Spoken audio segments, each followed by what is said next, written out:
Golden Week nga pala ngayon sa Japan at 11 days kaming walang pasok, and today I'm gonna be making one of my favorite dessert, ang leche flan. 10 itlog nga lang pala yung ginamit ko dito, isang condensed, vanilla, fresh milk at saka sugar. First time ko nga lang palang gagawa nitong leche flan at ang una ko nga ginawa ay pinaghiwalay ko muna yung puti at dilaw.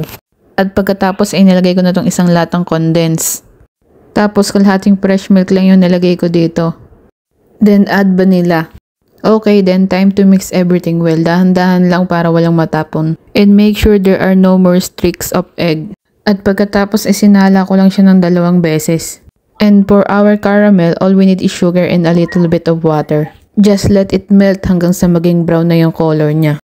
At pagkatapos ay nilagay ko na sa lanera yung caramel at nilagay ko na din yung mga pinaghalo-halong ingredients kanina. And now, ilalagyan ko na ng aluminum yung ating mga leche flan.